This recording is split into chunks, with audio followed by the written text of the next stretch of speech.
Your dream destination awaits you. Can you imagine vacationing in a place that has almost everything Tobago has to offer in a small package? Well, Carriwack Village does just that. In the next half hour, we'll explore everything this property has to offer. I'm Davia Chambers, and Let's Talk Tobago starts now. Red carpet welcome for the Queen of Calypso.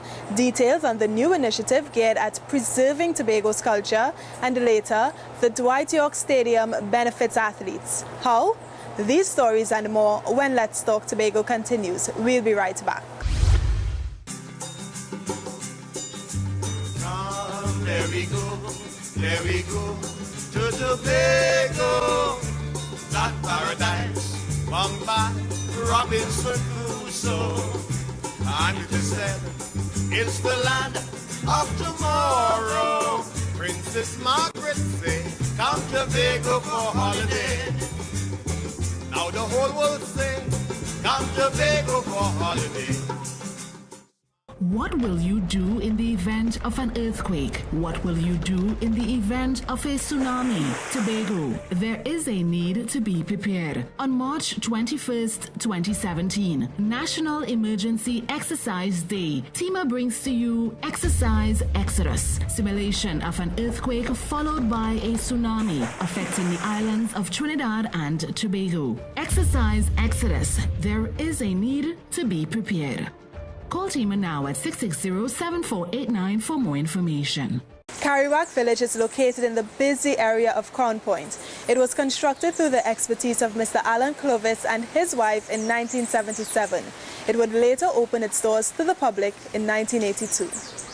Tobago welcomed daughter of the soil Calypso Rose with open arms as she was greeted with dancing and singing. Visitors and representatives of the Tobago House of Assembly at the A&R Robinson International Airport. Here are the details in this report. Have a look. She's the first artist from the Caribbean to win the prestigious 2017 Victoire de la Musique Award in France for Album of the Year. MacArthur Linda Sandy Lewis, better known as Calypso Rose, captured the award for her 2016 album, Far From Home. And for her most recent accomplishment, the Tobago House of Assembly honored her at a welcome reception at the A&R Robinson International Airport. Calypso Rose, who's originally from Bethel, was the first woman to win the Trinidad Road March competition in 1977 with her song Tempo.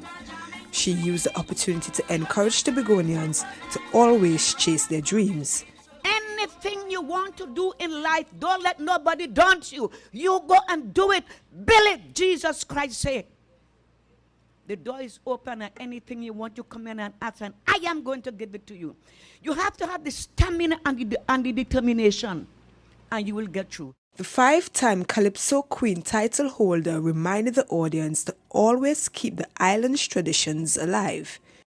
She said, despite traveling the world, her traditional upbringing is what kept her focused. Never forget your culture, because your culture is what makes you strong, and which is truth. And the division mandated with preserving the island's tradition. The Division of Tourism, Culture and Transportation plans to implement more programs to ensure added opportunities are made available for Tobagonians in the music industry. The Division of Tourism, Culture and Transportation will continue to develop our art form through collaboration with all stakeholders, which would enable opportunities for other Calypsonians who are likely to follow in the steps of Calypso Rose. Calypso Rose won the National Calypso King competition in 1978, which prompted a name change with her song, I Thank Thee, and Her Majesty. Also in 1978, she won the Trinidad Road March competition for yet another year with Gimme More Tempo. I'm Crystal George for Let's Talk Tobago. The restaurant at Carriwack serves breakfast, lunch and dinner using organic and fresh herbs from the kitchen garden right here on the property. The food is prepared from scratch and using all fresh ingredients. Farmers also benefit from Carriwack's organic approach to cooking as produce is purchased from them. And in this next story, Tobago is about to benefit from the production of a short film with a very powerful message. Omadara Mills fills us in. This is Back Bay, Mount Irvin. It is one of the main sites where the movie Trafficked was filmed. Trafficked is a feature that tells the story of three college friends who get caught up in the drug trafficking trade while on vacation. The producers are currently in the pre-production stage for another Trafficked movie, where they plan to showcase more of the island's attractions. This exposure is expected to help boost tourism on the island. This time, I think we're going to take full advantage of that and highlight all the tourist spots in Tobago, so that when it goes international again, people won't have a choice but to say, no, let's go to Tobago, because what we would have been presented would have been, attractive for them to come to Tobago eventually. So we're going to, even though the film is going to have a very serious message to it, we're going to use it as well to market Tobago as a tourist destination. The original film and the upcoming series are based on true stories, which the movie's producers researched as part of their Iron Dependency radio program. Human trafficking and drug trafficking are complex issues that affect thousands of people worldwide, and islands like Tobago aren't excluded. When you accept a job to traffic drugs, you actually signing away your life to either law enforcement or to the pusher, because when you get to your destination, there could be now a human trafficking element involved, because when you think you're going to get your money, you can be trafficked as well. So you may not make it back home. So who knows? Some of the people there's a long list of people missing from both Trinidad and Tobago. Who knows where they went? Trafficked was first released at the Trinidad and Tobago Film Festival in 2015, where it won the Best Trinidad and Tobago Fiction Feature category. Since then, Trafficked has been screened at more than 10 film festivals around the world, including Bahamas, Dominica, Cuba, Indonesia, San Francisco, and Los Angeles. Mrs. Sinclair explains why the film has had worldwide success. People can identify with these characters. People can identify with the gullible, with the naive, and the skeptical, and they have them in every audience. And thank God, in every audience that sat and saw it, identified with each of these characters, especially one who was skeptical. The producers are grateful for the financial support provided by the Tobago House of Assembly for the film. For the second production, they're hoping to have more collaboration with the Assembly. They believe it will help to educate the public about the dangers of human trafficking and drug trafficking. I'm Omadara Mills for Let's Talk Tobago. This restaurant is usually packed out, as there's never a dull moment when dining. To better set the ambience and help you enjoy your meal, a live band performs here every Friday and Saturday night. With that, I urge you to make your bookings now and don't miss the next performance. The Division of Youth Affairs and Sport and the Division of Education, Innovation and Energy in this next story takes us to the Goodwood Secondary School to perform a powerful skit based on HIV/AIDS. Here's more in this report. HIV/AIDS education is vital, especially for young students. HIV, or the human immunovirus, is the virus that causes AIDS. It's one of the world's most serious health and development challenges. According to UNAIDS, there were approximately 36.7 million people worldwide living with HIV/AIDS at the end of 2015. Of these, 1.8 million were children. In the same period, 11,000 people in Trinidad and Tobago were living with the disease. So the Student Support Services Unit of the Division of Education, Innovation and Energy hosted an HIV/AIDS caravan to spread awareness about the disease, using a dramatic presentation to engage students of Goodwood High School. On Valentine's Day, everybody does want a little loving. So I was thinking, after school, before we go soak a storm, we could link up.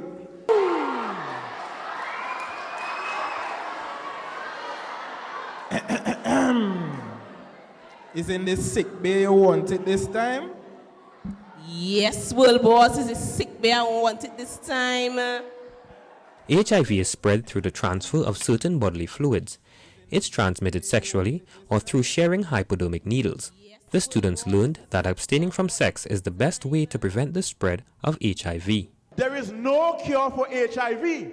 There is only the antiretroviral medication that slows down the disease and helps you to live a longer, healthier life. The Student Support Unit also tackled the use of illegal substances. You have to understand that these substances just cloud your judgment. When you drink and smoke, you can't be able to observe your surroundings. And the message remained in the minds of the students. I learned that while it's around examination time, you're not supposed to be in parties, having sex on a whole until marriage, and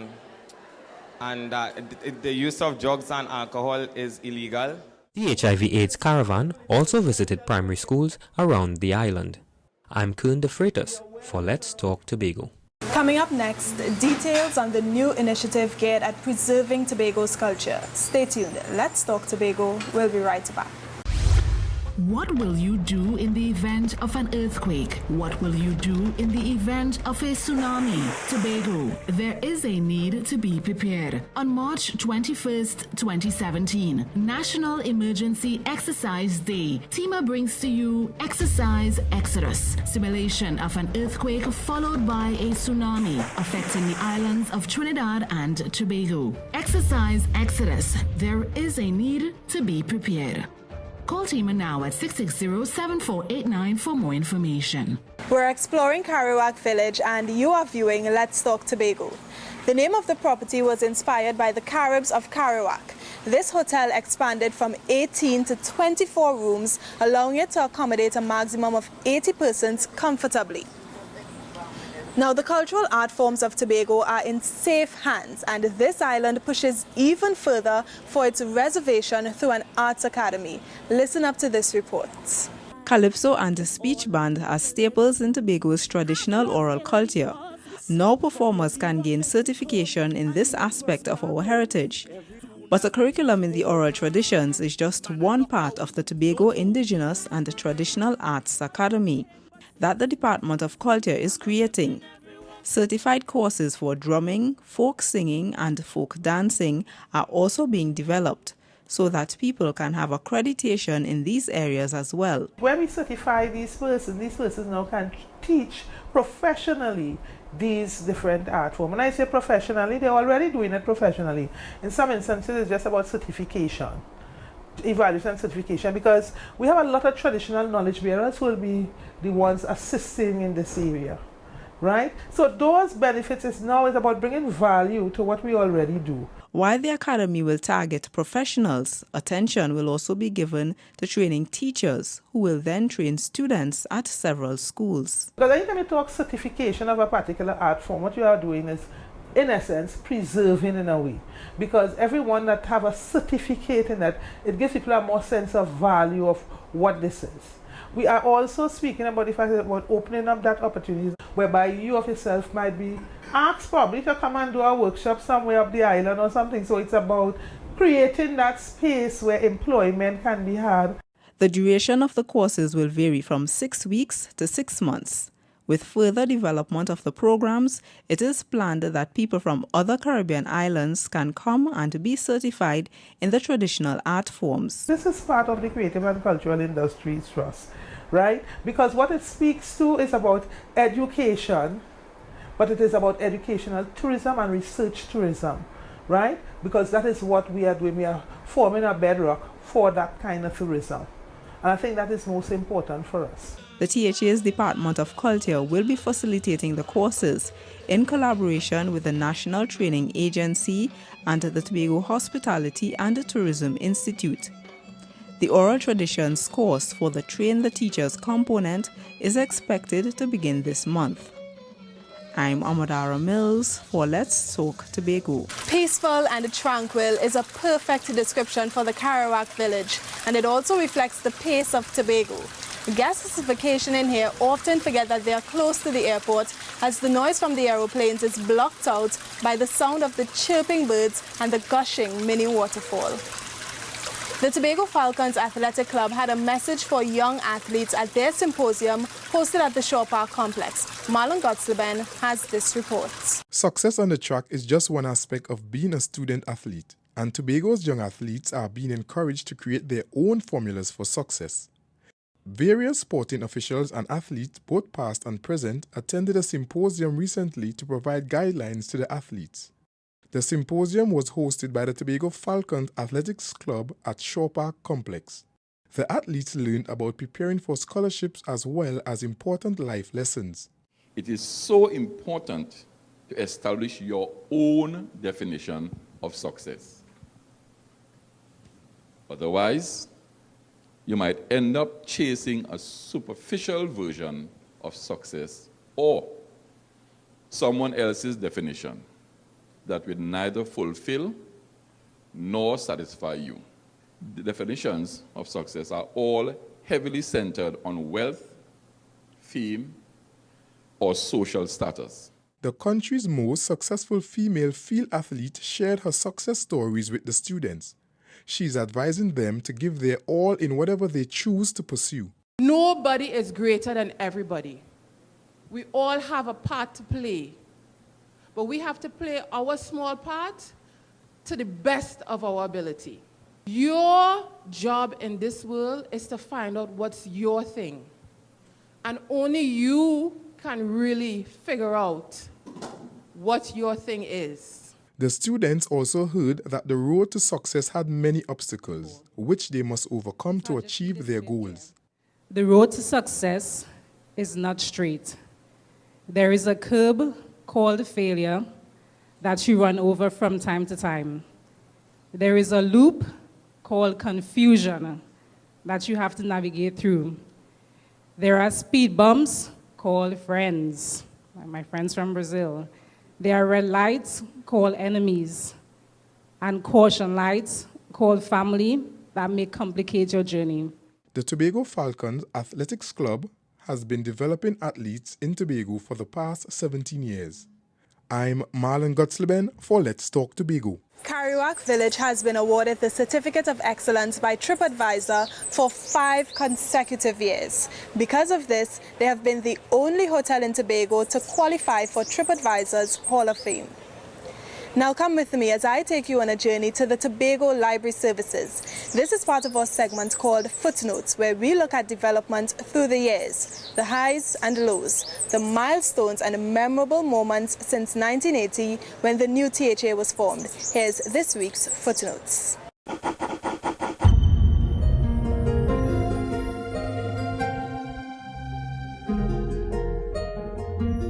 A library is a unique and valuable resource.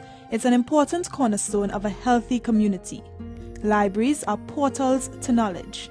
In Tobago, the Library Services Department is the designated body within the Tobago House of Assembly responsible for the management, coordination and development of library services on the island.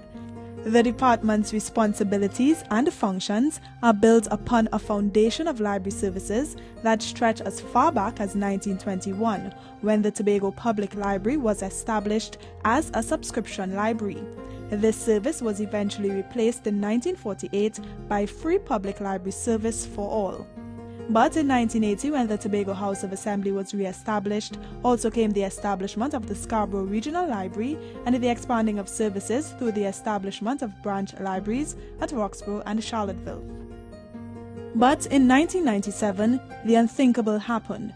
An earthquake destroyed the Scarborough Library, and it was temporarily relocated to the Technical Vocational Wing at the Signal Hill Secondary School in 2000.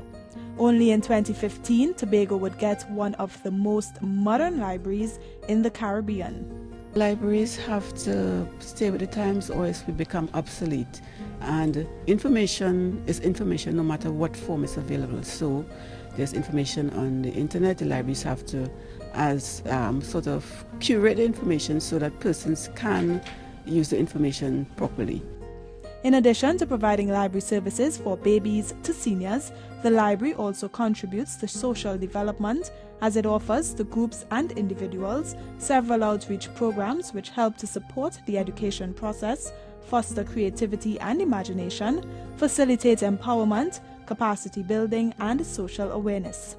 You see, libraries serve a vital social service by helping bridge the gap between the haves and the have-nots, especially when it comes to literacy and computer skills training.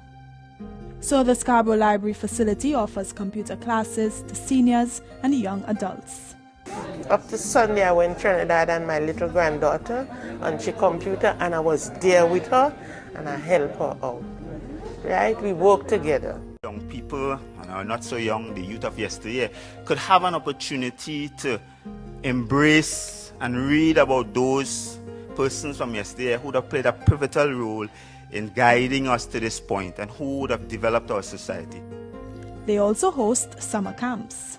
We offered an unconventional mixture of activities such as cosmetology, craft, sign language, Microsoft Office suite applications, coding, martial arts, and Zumba. According to Mark Twain, and I quote, "The man who does not read has no advantage over the man who cannot read," end quote.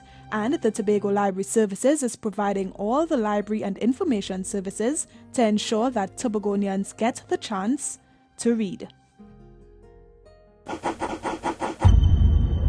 It's time to take a break, but when we return, we tell you how these athletes benefit from the Dwight York Stadium. Don't go anywhere. Let's Talk Tobago. We'll be right back.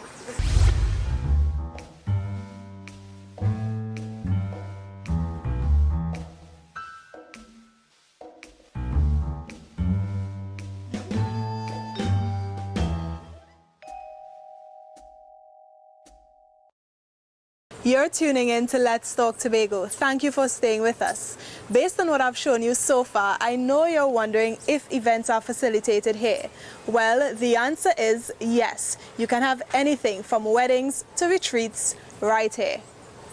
Athletes can now enjoy further benefits from the Dwight York Stadium as different schools are able to use it for their sports activities. Here's more in this report. The Dwight York Stadium's Mondo track means that any record-breaking times on it will be recognized because it is IAAF certified. This is critical for local athletes as they are able to train and maintain world-class standards right at home.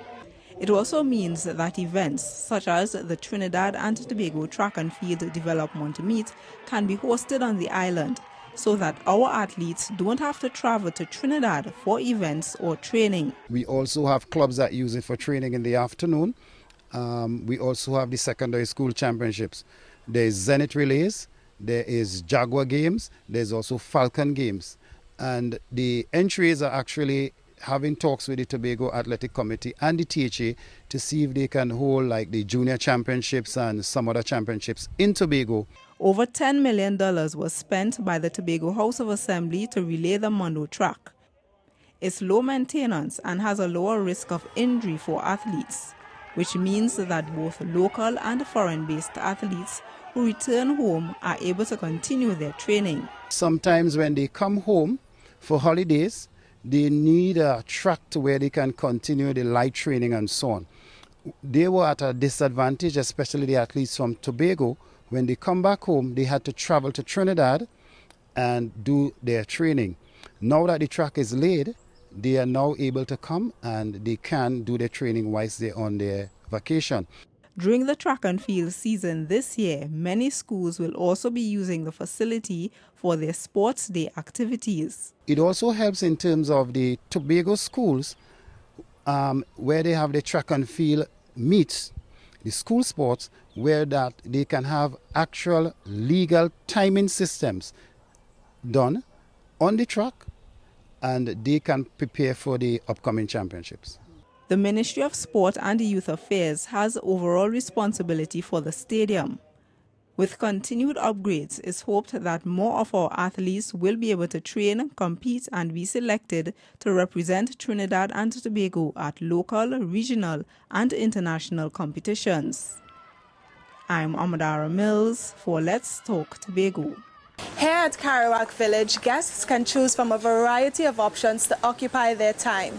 They have access to yoga, they can take a cool dip in the pool, or even select any of the massages offered. And for children, they can hear their favorite stories on a Sunday. Now, bird lovers from all over gathered at the Scarborough Library facility to tune into a session that gave insights on the birds of Tobago. Let's take a listen. Do you know the green kingfisher and grey bird? They are two common types of birds found in Tobago. And potential bird watchers learned about these and other species that can be found on the island. This is the barred antshrike male, locally called the jailbird because he's black and white stripes. But the male here, he's a good father boy. He tends the nest. Oh, this is the brown-crested flycatcher. Yeah, there are on the lowlands here, lowlands area. You won't see them too much up in the hills. A lot of the flycatchers look a lot alike. So white-necked Jacobin, he's a pretty common one around flowers and bird feeders. And if you're wondering, how do birdwatchers keep track of birds? Well, they use eBird, a free website that allows them to find birds in their area. eBird is a website based out of Cornell University in Ithaca, New York, that keeps tabulations of anybody's birds in the world who wants to just sign up for free. You punch up your location on eBird, where you're at. It's going to give you a full list of all the birds you would expect to find in that location. And you just do it, it's like a checklist. Just check them off. According to eBird, there are over 200 different bird species in Tobago, hiding in hotspots such as Bonaccord Sewage Treatment Ponds, Blue Waters Inn, and Little Tobago, just to name a few. The frigate bird is one type of bird that can be found in large colonies in Tobago. St. Giles is right now thought to be the largest breeding colony of the magnificent frigate anywhere in the Caribbean. Right now, estimates are over 2,500 breeding pair of the magnificent frigate there. The presentation was hosted at the Scarborough Library facilities. I'm Marlon Gottslieben for Let's Talk Tobago. And it's time to have Your Say, the segment of our program where we hear what you, the viewers, have to say. Today we're asking, how do you offer good service to your customers, stakeholders, and employers? While you think about it, let's take a look at who had their say this week. Asking them, how can I help, just being nice and being polite towards persons. Giving good customer service, you have to be approachable, because when the customer comes in, the first person they see is want to know whether they could talk to the person or not. So that's being a warm, friendly person so they could sit down, there's answers whatever questions they may. You can give proper customer service by being polite, being courteous. Ensuring that my customers, when they leave my desk, they are satisfied with a smile on their face, to ensure that whatever they came to find out about, that I am able to attend to them in a timely manner. We must always put our customers first and foremost. Always serve them with a smile, always go the extra mile. That is the best way, I believe, for customer service. We close another edition of Let's Talk Tobago, and as always, we thank you for watching. Please email us with your comments or queries about the program, and be sure to visit our website, like us on Facebook, and subscribe to our YouTube channel. From our house to yours, I'm Davia Chambers, along with the Department of Information, Office of the Chief Secretary, Tobago House of Assembly, wishing you a safe and very productive week. We close now with a montage of the Tobago welcome for Calypso Rose. Enjoy.